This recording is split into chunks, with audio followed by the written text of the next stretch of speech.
Hey guys, KissRanger509 back with you. Checked out my channel today. Looks like I had 55 views on my last video, and now I have 5 subscribers. So to me that says it's time to do another video. So today I'm gonna debut what so far I'm calling my KissRanger509's Ranger Chats. My plan is so far I'm gonna go through each season. And talk about my likes, dislikes, kind of go through some of the things about that season. Not actually about that season, but stuff that's in that season, like Morphers, Megazords, Rangers, stuff like that.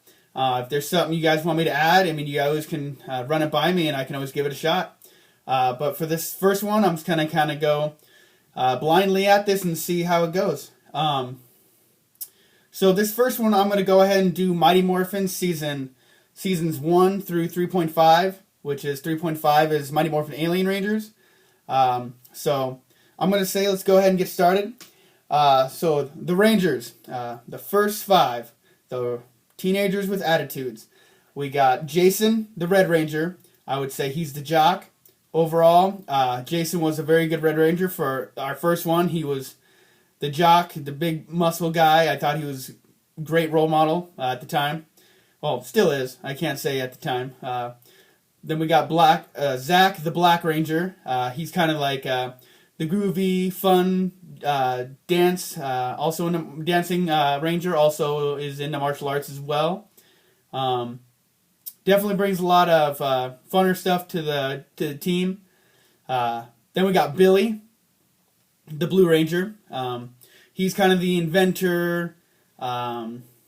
Dorky, nervous, nerdy guy.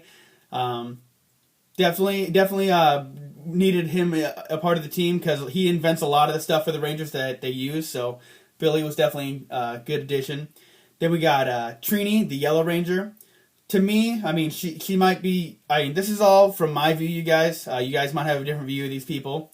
So we got Trini, the Yellow Ranger. To me, she was kind of the studious environmentalist. She was very caring about the environment. Definitely not a bad trait at all. So definitely like Trini. That actress actually is no longer with us. So rest in peace for her. She was one of the one of my favorite Yellow Rangers. Going on to Kimberly, the Pink Ranger. To me, she was the preppy cheerleader, gymnast. But I mean, you kind of gotta. This team had all walks of life. So that's one of the reasons I really love Mighty Morphin Power Rangers.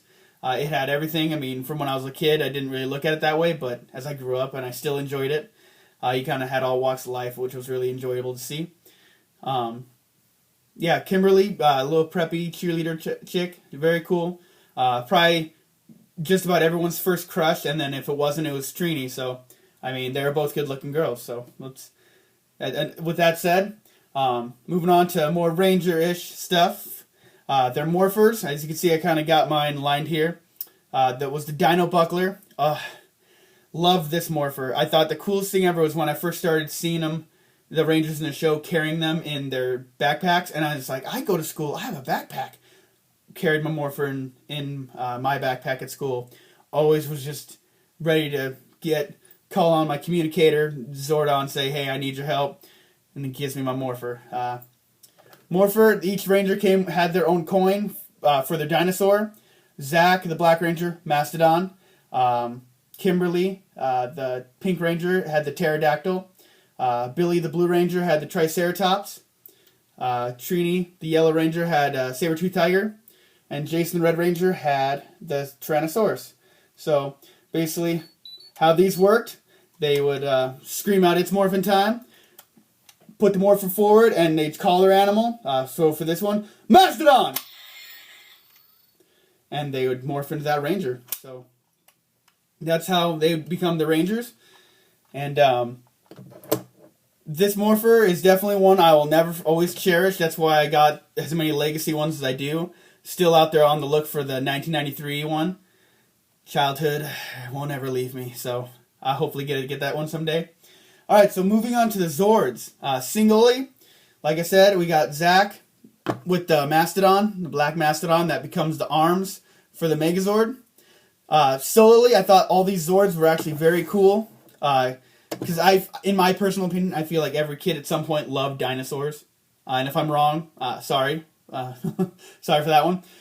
Kimberly, the pterodactyl, she's kind of, I feel like she was kind of more of a useless part in the Megazord. I mean, she's just kind of the chest. I feel like that she could have been utilized differently, but, you know, I feel like sometimes there's useless parts to a Megazord that I felt like they could have done different ways, but I'm not the creator, so we're moving on.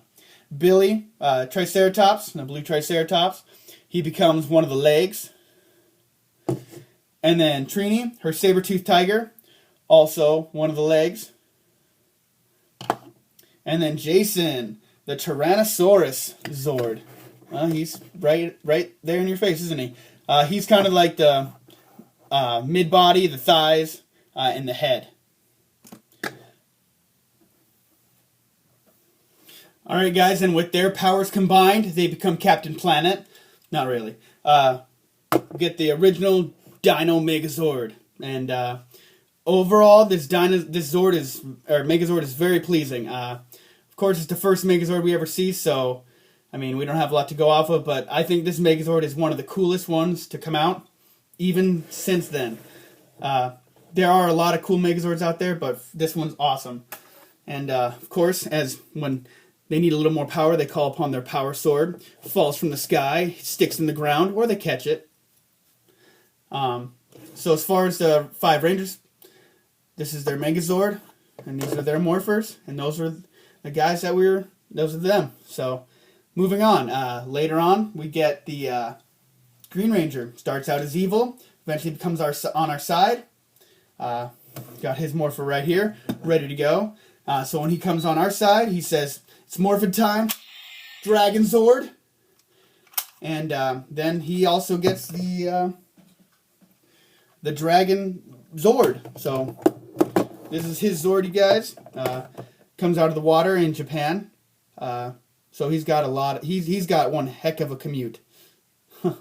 Also, this Zord does combine with this Megazord in a few different ways. First one, he's kind of like shoulder pads. Shoulder pads that he kind of does for the Ultra Zord. But when it comes to Ultra Zord, we can't do that without... Move some of these Morphers here, guys. Couldn't do it without Titanus. And I'm not going to combine all these guys because these are the legacies and it's a little time consuming. So if you guys want to watch the show, you can definitely see what I'm getting at. But altogether, I thought this Zord line was very awesome, how they combine. I just wish Dragon Zord could become a Megazord by itself, not needing the Mastodon and the Saber-Tooth Tiger and Triceratops. I really wish we could do without that, but I mean, I'm not complaining. Great Zords, all dinosaurs. This is just season 1, guys, and this was right off the bat awesome.